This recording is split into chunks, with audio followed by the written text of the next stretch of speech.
తాకట్టులో ఉన్న బంగారాన్ని విడిపించి ఆ రోజు ఆన్లైన్ ధరకే కొంటుంది కొమ్మూరి గోల్డ్. నమస్తే, వెల్కమ్ టు సుమన్ టీవీ. నేను పద్మిని. ప్రస్తుతంతో పాటు ప్రముఖ పంచాంగకర్త, వాస్తు జ్యోతిష పండితులు, హస్త సాముద్రిక నిపుణులు మేడికొండూరు విశ్వనాథ్ ప్రసాద్ గారు మనతో పాటు ఉన్నారు. మాట్లాడదాం సార్. నమస్తే సార్. ఓం మాతాపితృగురుభ్యో నమః. నమస్కారం సార్, నక్షత్రాల గురించి మీరు చెప్తూ ఉన్నారు. హస్తా నక్షత్రం దగ్గర ఉన్నాం. హస్తా నక్షత్రం అంటే కొన్ని నక్షత్రాలకి కొన్ని ఏమంటారు ఆభరణాలలాగా ఉంటాయి. అదేంటంటే ఈ దేవతలకి సంబంధించిన నక్షత్రాలు అంటే ఎంతో కొంత ఆ నక్షత్ర జాతకులకి ఆనందంగా అనిపిస్తుంది. హస్తా నక్షత్రం వినాయకుడి నక్షత్రంగా చెప్తూ ఉంటారు. మరి మీ పరిశోధనలో ఎంతవరకు ఇది కరెక్ట్గా మీరు భావిస్తారు? అలాగే హస్తా నక్షత్ర జాతకులు వాళ్ళ లైఫ్ ఎలా ఉంటుంది, వాళ్ళ గుణగణాలు ఎలా ఉంటాయి? అలాగే ఈ హస్తా నక్షత్ర జాతకులు ఏ నక్షత్రాల జోలికి వెళ్ళొద్దు, చాలా డీటెయిల్డ్గా ఎక్స్ప్లెయిన్ చేస్తున్నారు. ఓన్లీ నక్షత్రమే కాకుండా పాదాల వారీగా కూడా చెప్తూ ఉన్నారు. కాబట్టి నవాంశ పరంగా చెప్తున్నారు, యోగిని సైకిల్ చెప్తున్నారు. సో చెప్పండి సార్, వాట్ ఈజ్ హస్త? తప్పకుండా అండి. ముందు మీరు అడిగిన ప్రశ్నలో హస్తా నక్షత్రం వినాయకుడి నక్షత్రం అని చెప్పారు. అంటే ప్రధానంగా సిద్ధి వినాయకుడికి సంబంధించి హస్తా నక్షత్రంలో వారిని పూజించడం వల్ల ప్రత్యేకమైన ఫలితాలు ఉంటాయి, అంటే అనుకూలమైన ఫలితాలు ఉంటాయని ఒక ప్రత్యేకమైన నమ్మకం. సిద్ధి వినాయకుడికి సంబంధించి, తరుణ గణపతికి సంబంధించి కొన్ని సాంప్రదాయాలలో అంటే తాంత్రిక సాంప్రదాయాల ప్రకారం ఉచ్చిష్ట మహాగణపతికి సంబంధించి ఆ నక్షత్రాలలో హస్తా నక్షత్రంలో పూజించటం వలన చాలా అనుకూలమైన ఫలితాలు ఉంటాయి అనేది ఒక ప్రత్యేకమైన నమ్మకం ఉంది. అది జన్మ నక్షత్రంగా మనం భావించలేం. ఎందుకంటే మనకు ఉన్న 32 రూపాలు అవి కాకుండా ఉన్న ఇంకా రూపాలలో ఒక్కొక్క నక్షత్రంలో స్వామిని అంటే గణపతిని పూజించటం వలన ఒక్కొక్క సౌలభ్యత అనుకూలతలు ఉంటాయని నమ్మకం. ఇక ఈ వీటి నక్షత్ర విశ్లేషణ గురించి మనం చూసుకుంటున్నప్పుడు హస్తా నక్షత్రం కన్యారాశిలో ఉంటుంది. కన్యారాశి భూతత్వపు రాశి. హస్తా నక్షత్రానికి వింశోత్తరీనాథుడు చంద్రుడు, దాని తర్వాత కన్యారాశికి అధిపతి బుధుడు. ఈ హస్తా నక్షత్రానికి ఆధిపత్య దేవత రవి, సూర్యుడు. అందుచేత ఏమిటంటే మనం వీటికి సంబంధించి మన కాళిదాసు గారు వివరించినట్లుగా ఆదివారం హస్తా నక్షత్రం కలిసి ఉన్న సందర్భాలలో మనకి అమృత సిద్ధి యోగం అనే ప్రత్యేకమైన యోగం ఏర్పడుతుందని, అందుకని ఆదివారం హస్తా నక్షత్రం హస్తార్క యోగము అంటారు. అందుకని ఆ కాంబినేషన్ వల్ల ఆ విధంగా డెరైవ్ చేయడం జరిగింది. ఇక్కడ మొత్తం మీద హస్తా నక్షత్రాన్ని విశ్లేషించుకున్నప్పుడు ఈ హస్తా నక్షత్రం యోగిని దశలకు సంబంధించి చూసుకుంటున్నప్పుడు అధిపతి సంకట అంటే రాహు.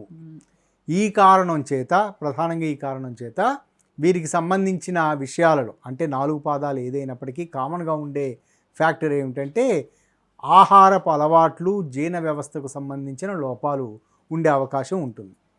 ఇక మొదటి పాదాన్ని గురించి మనం విశ్లేషణ చేసుకుందాం. హస్తా నక్షత్రం మొదటి పాదం. ఇక్కడ కామన్ ఫ్యాక్టర్స్ అన్నీ రాష్ట్రాధిపతి బుధుడు, ఈ గ్రహాలన్నీ కూడా ఇంపాక్ట్ ని చూపిస్తుంటాయి. ఖచ్చితంగా చూపిస్తాయి. అంటే చంద్రుడు, రవి, బుధుడు, రాహు. రాహు అనేది అది వారికి 36 సంవత్సరాలకు ముందు అది యోగిని దశలు కాబట్టి వింశోత్తరి దశలు అనే దాన్ని వింశోత్తరి నాథుడు అని తీసుకుంటున్నప్పుడు అది 120 సంవత్సరాల జీవిత వ్యవధి అని తీసుకొని మనం చేస్తూ ఉంటాం. కానీ ఇక్కడ యోగిని దశలు నిడివి 36 సంవత్సరాలు. ఇక్కడ ఒక ప్రత్యేకమైన నమ్మకం, అది ప్రాక్టికల్గా జరిగే విషయం ఏమిటంటే ప్రతి 36 సంవత్సరాలకి మొదటి 36 సంవత్సరాలకి ఒక రకంగా, తదుపరి 36 సంవత్సరాలు మరొక రకంగా ఉంటుంది. అంటే రిపీట్ అవుతూ ఉంటుంది కదా, 36 సంవత్సరాలు అవుతూ ఉంటుంది కదా. కాబట్టి వారికి సంబంధించి ఈ కాంబినేషన్, రాహు సంబంధించిన ఈ సంకట అనే స్థితి, ఇవన్నీ 36 సంవత్సరాల తర్వాత మరలా పునరావృతం కావటం అంటే మరొక రకంగా జరగటం అనేది ఉంటుంది. ఇక్కడ హస్తా నక్షత్రం మొదటి పాదానికి సంబంధించి మనం విశ్లేషణ చేసుకుంటున్నప్పుడు కామన్ ఫ్యాక్టర్స్ అన్నీ సేమ్ కామన్ ఫ్యాక్టర్స్. కానీ నవాంశలో మేషరాశిలో వీరు మొదటి పాదం నవాంశలో మొదటి పాదం ఉంటుంది. కాబట్టి వీరికి సంబంధించి కుజుని ఇన్వాల్వ్మెంట్ ఉంటుంది. బుధ నక్షత్రం, బుధ రాశికి సంబంధించిన నక్షత్రం కుజుని దాంట్లో ఉన్న కారణం చేత, మేషరాశిలో ఉన్న కారణం చేత ఇంపల్సివ్ టెండెన్సీస్ ఎక్కువగా ఉంటాయి. ఈ ఇంపల్సివ్ టెండెన్సీస్ అంటే ఏమిటంటే భావ వ్యక్తీకరణకు సంబంధించి వీరు ప్రతి విషయానికి ఉద్రేకానికి, ఉద్వేగానికి లోనవుతూ ఉంటారు. ఈ ఉద్వేక స్వభావం కారణం చేత వీరికి ప్రతి విషయంలోనూ ఎదుటివారు 10 మాటలు మాట్లాడారనుకోండి, అందులో వీరిని ప్రశంసిస్తూ మాట్లాడిన మాటలు 9 అయితే, ఒక మాట ఏదో వారిని కొంచెం ఇబ్బంది పెట్టే మాట అయితే, ఆ ఒక్క మాటనే పట్టుకొని వారి వ్యక్తిత్వాన్ని అంచనా వేస్తారు. ఆ వ్యక్తిత్వం గురించి మరొకరి దగ్గర చెప్పే విధంగా వారు చేస్తూ ఉంటారు. ఇది ఒక ప్రధానమైన బలహీనత. రెండవది, వీరు ఏ విషయంలోనూ తృప్తి అనేది ఉండదు. వారు విద్యా సంబంధిత విషయం కావచ్చు, వృత్తిపరమైన విషయం కావచ్చు, మరే ఇతర విషయం కావచ్చు, ఏ విషయంలోనూ తృప్తి అనేది వీరికి ఉండే అవకాశాలు ఉండవు. అంటే ఉదాహరణకి ప్రాక్టికల్గా జోక్గా అనుకునేలా అయితే ఇంజనీరింగ్ చదువుతూ మెడిసిన్ గురించి ఆలోచించే తత్వం, లేదా మెడిసిన్ గురించి ఆలోచిస్తూ ఏరోస్పేస్ గురించి లేదా జ్యోతిష్యం గురించో సంబంధం లేని విషయాల గురించి ఆలోచించే తత్వం. ఈ తత్వానికి కారణం వారికి ఈ తత్వాల్ని అంచనా వేసి ఈ తత్వాల్ని పూర్తిగా అర్థం చేసుకునే జీవిత భాగస్వామి దొరికితే వారు చాలా అదృష్టవంతులు. లేని సందర్భాలలో జీవిత భాగస్వామి కూడా వీరిని ఇబ్బంది పెట్టే అవకాశం ఉంటుంది. ఎక్కువ సందర్భాల్లో చూస్తున్న విషయం ఏమిటంటే, హస్తా నక్షత్రం మొదటి పాదం వారికి వచ్చే జీవిత భాగస్వామి చాలా చక్కగా అర్థం చేసుకొని వ్యవహరించే వ్యక్తే ఉంటుంది. వీరు దాన్ని యాంటీ అడ్వాంటేజ్గా తీసుకొని ప్రవర్తించే పరిస్థితులు ఉంటూ ఉంటాయి. వీరికి ఆరోగ్యపరమైన సమస్యలు తరచూ ఉంటాయి. ముందు వివరించినట్లుగా ఇక్కడ రాహు ఇన్వాల్వ్మెంట్ అనేది చెప్పాను కదా, రాహు ఇన్వాల్వ్మెంట్ కారణం చేత అంటే జీర్ణ వ్యవస్థకు సంబంధించిన లోపాలు ఎక్కువగా ఉంటాయి. జీర్ణ వ్యవస్థకు సంబంధించిన లోపాలు, ఇమ్యూనిటీ డిజార్డర్స్ ఇవన్నీ ఎక్కువగా ఉంటాయి. కానీ జీర్ణ వ్యవస్థకు సంబంధించిన లోపాలు ఉన్నాయి కదా అని వీరు ఆ తిండిని మానుకోవటం అటువంటి పరిస్థితులు ఉండవు. వారికి ఏమిటంటే ఎక్కువగా చెప్పా కదా, దేంట్లోనూ తృప్తి ఉండదు అనేది, ప్రతిదాన్ని టేస్ట్ చేయాలనే ఆలోచన ఇటువంటివన్నీ ఉంటూ ఉంటాయి. వీరు వృత్తిపరమైన విషయాల్లో ఆన్ అండ్ ఆఫ్గా క్లిక్ అవుతూ ఉంటారు. దేంట్లో అయినా హైయెస్ట్ లెవెల్స్ చేరుకుంటారు. హైయెస్ట్ లెవెల్స్ అంటే పీక్ లెవెల్లోకి చేరుకుంటారు. కానీ కొంతకాలం మరలా గ్యాప్ ఇచ్చిన తర్వాత మరొక రంగంలోకి ప్రవేశించడం ఆ విధంగా ఉంటుంది. ఆర్థిక పరమైన స్థిరత్వం ఖచ్చితంగా ఉంటుంది. ఇక రెండవ పాదానికి సంబంధించి చూసుకున్నప్పుడు, రెండవ పాదంలో ఇదే కాంబినేషన్ వర్తిస్తుంది. రెండవ పాదం వృషభ రాశి నవాంశాధిపతి శుక్రుడు. ఈ కారణం చేత వీరికి సంబంధించి వీరు పారవశ్యతకు సంబంధించిన విషయాలకు ఎక్కువ ప్రాధాన్యత ఇస్తూ ఉంటారు. అంటే ప్రతి విషయంలోనూ వారిని ఎగ్జిబిట్ చేసుకునే విధంగా, అంటే చక్కటి అలంకరణ, ఎదుటి వారికి చాలా గొప్పగా కనిపించాలి అనే తత్వం, దాని వలన ఇటువంటి లక్షణాలు ఉంటూ ఉంటాయి. వృత్తిపరమైన విషయాలకు సంబంధించి, వారు చదువుకునే విషయాలకు సంబంధించి వీటన్నిటికీ చూసినప్పుడు వీరు తాము ఒక పద్ధతిని అనుకోవటం, అదే మూస పద్ధతిని ప్రారంభంలో వారికి ఏర్పడిన మానసిక స్థితి కారణం చేత, వారు చూసిన ఎన్విరాన్మెంట్ కారణం చేత వారు ఈ పద్ధతిలో ఉండాలి, ఈ విధంగా నా జీవనం ఉండాలి, ఇటువంటి రకమైన నేను ఉద్యోగంలో ఉండాలి అని ఏదైతే ప్రారంభంలో వారు అనుకుంటారో, చిన్న వయసులోనే వారు ఏదో ఒక నిర్ణయానికి వస్తారో అదే నిర్ణయానికి కట్టుబడి ఉంటారు. అదేవిధంగా వారు ఎన్ని కష్టాలు వచ్చినా, నష్టాలు వచ్చినా, లాభాలు వచ్చినా అదే విషయంలో కొనసాగుతూ ఉంటారు. ఇక్కడ ఉండే ప్రధానమైన లోపం ఏమిటంటే, ముందు వివరించినట్లుగా వీరికి జీర్ణ వ్యవస్థ లోపాలు ఉంటాయి. కానీ ఇదే జీర్ణ వ్యవస్థ లోపాల కారణం చేత వీరికి తరచుగా ఎలర్జీస్ సంబంధించిన సమస్యలు మొదలయ్యే అవకాశాలు ఉంటాయి. కొన్ని సందర్భాలలో కొన్ని ప్రత్యేకమైన సందర్భాల్లో, ముఖ్యంగా రాహు ఇన్వాల్వ్మెంట్ వీటి కారణం చేత అతిశుభ్రత అనే ఒక ప్రత్యేకమైన అటువంటి లక్షణాల కారణం చేత వీరికి మానసిక మరియు చర్మానికి సంబంధించిన సమస్యలు ఉత్పన్నమయ్యే అవకాశాలు ఉంటూ ఉంటాయి.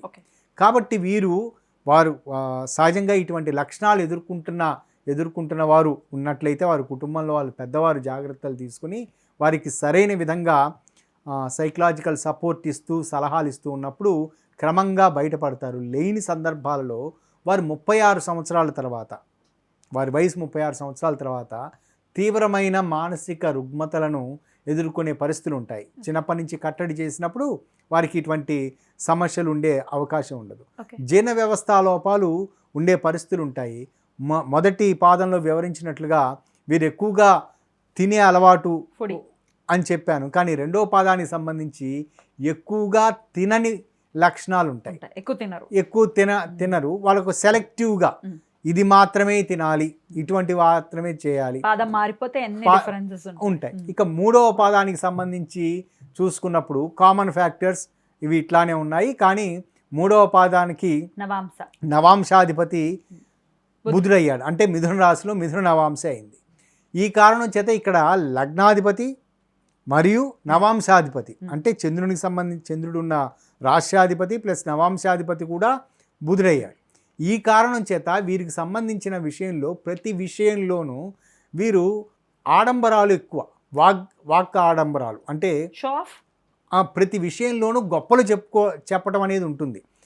బహుశా నేను ఆ పని చేయాలనుకున్నాను, ఈ పని చేయాలనుకుంటాను, బహుశా నేను ఆ బలానా పని చేసిన సందర్భంలో మీకు బలానా ఏవో ఒక ప్రత్యేకమైన సౌలభ్యతలు మీకు చేకూరుస్తానని. ఇద్దరు ఫ్రెండ్స్ మాట్లాడుకుంటూ ఉన్నారనుకోండి, ఇద్దరు ఫ్రెండ్స్ సంబంధించి వాళ్ళు ఏదో బట్టల షాప్కి వెళ్ళారనుకోండి, రేపు నాకు వచ్చే 2-3 నెలల్లో నాకు మంచి ఉద్యోగం వస్తుంది, అప్పుడు నా ₹1,00,000 శాలరీ వస్తుంది, అందులో ₹50,000 పెట్టి నీకు ప్రత్యేకంగా నీకు సూట్ కుట్టిస్తాను అని ఇది చెప్పడం. ఇందులో ఏమిటంటే అతను ఉద్యోగానికి అప్లై చేయలేదు, అది వస్తుంది అంటే తను అప్లై చేస్తే వస్తే అది కూడా ₹1,00,000 శాలరీ వస్తే అందులో 50% 50,000 పెట్టి మీకు కొని పెడతాను అని అంటే వారు సంకల్ప శుద్ధి ఉంది, సంకల్ప శుద్ధి ఉంది. కానీ ఆడంబరాలు బాగా మాట్లాడే దాంట్లో ఆడంబరాలు ఎక్కువగా ఉంటాయి. చాలా వరకు ఇంచుమించు 50% వరకు వారు వాటిని నెరవేర్చుకోగలుగుతారు. చెప్పిన టైంలో కాకపోవచ్చు, బహుశా వాళ్ళు అప్లై చేయాలి కదా, చేస్తారు. కానీ అది బహుశా మేబీ ఒక 6 నెలల తర్వాతనో ఎప్పుడో జరుగుతూ ఉంటుంది. వారు చెప్పిన మోతాదులో కాకుండా ఏదో చేసే అవకాశం ఉంటుంది. ఈ కారణం చేత జీవిత భాగస్వామి నుంచి పెళ్ళైన వాళ్ళకి జీవిత భాగస్వామి కావచ్చు, తల్లిదండ్రులు కావచ్చు, సంతానం కావచ్చు, వీరి నుండి వ్యతిరేకతలు వచ్చే పరిస్థితులు ఉంటూ ఉంటాయి. అంటే సమయానికి అనుకున్న సమయానికి వారు చేయలేని పరిస్థితులు. రెండవది ఇటువంటి కారణం చేతనే ఇవి నెగిటివ్ లక్షణాలు అయితే, పాజిటివ్ లక్షణాలు ఏమిటి?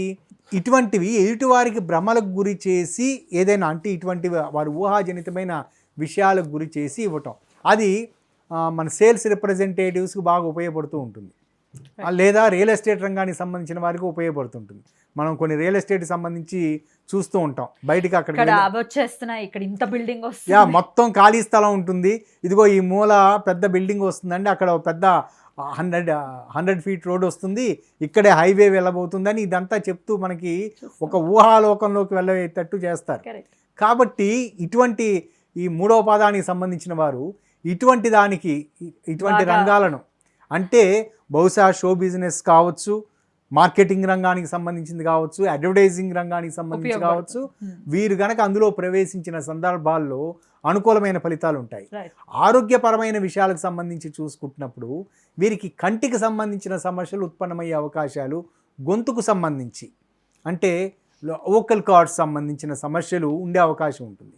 వోకల్ కార్డ్ సంబంధించిన సమస్యలు వాళ్ళకి చిన్నప్పటి నుంచి పుట్టుకతోటి వచ్చే అవకాశాలు ఉంటాయి.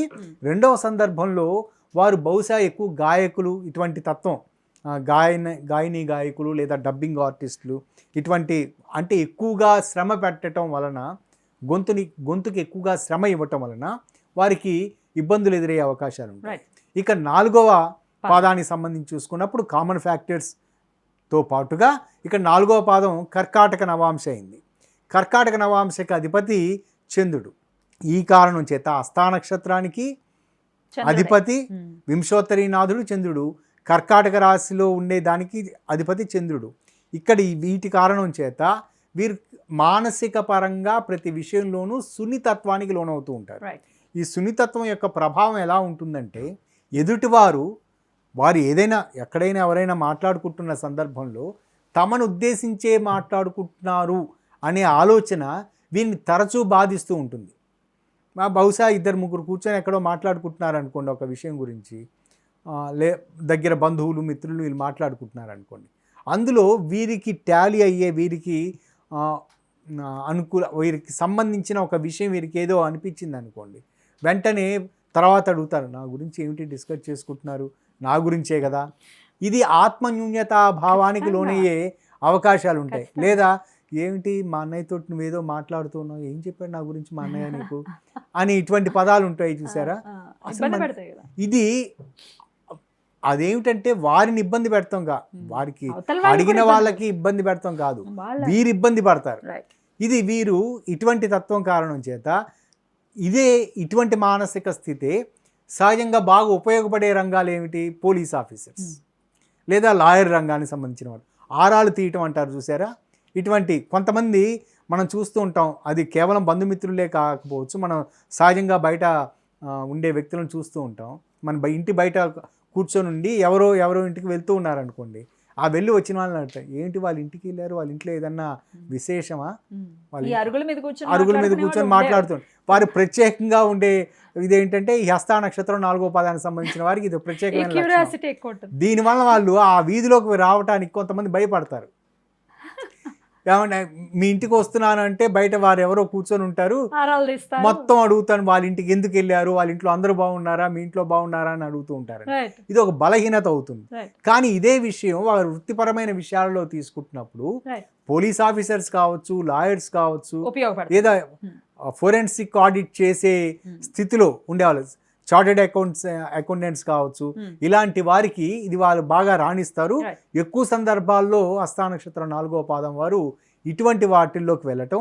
రెండవది ఆర్టిఫిషియల్ ఇంటెలిజెన్స్ సంబంధించిన విషయాలలో, అంటే ఇప్పుడు ఈ మధ్య బాగా కాలంలో హైప్లో ఉన్నది కదా, ఈ రంగాలలో వీరు ప్రవేశించిన సందర్భాలలో చాలా ఉన్నత స్థాయికి చేరుకుంటారు. రైట్. అద్భుతం. మరి హస్త నక్షత్రం వాళ్ళు ఏ నక్షత్రాల జోలికి వెళ్ళొద్దు? ఇక్కడ ముందు వివరించినట్లుగా ఇక్కడ రవి చంద్ర కాంబినేషన్ అన్నాం. మిగతా విషయాలలో మిగతా చంద్రునికి సంబంధించిన ఈ వీటి శ్రవణం గురించి గాని, వివరిస్తున్నప్పుడు రోహిణి గాని, వీటి గురించి వివరిస్తున్న సందర్భాలలో ఉమ్, రవికి సంబంధించిన నక్షత్రానికి వెళ్ళిన సందర్భంలో అది అమావాస్య అవుతుంది అవును. అని చెప్పాను. కానీ ఇక్కడ అధిపతే రవి అయిన కారణం చేత ఈ నక్షత్రం వారు రవికి సంబంధించిన నక్షత్రాల వారిని చేసుకున్నప్పుడు సుఖపడతారు. ఉమ్, సహజంగా వీరికి హస్త నక్షత్రం మొదటి 2 పాదాల వారికి అర్థం చేసుకునే జీవిత భాగస్వామి లభిస్తారు.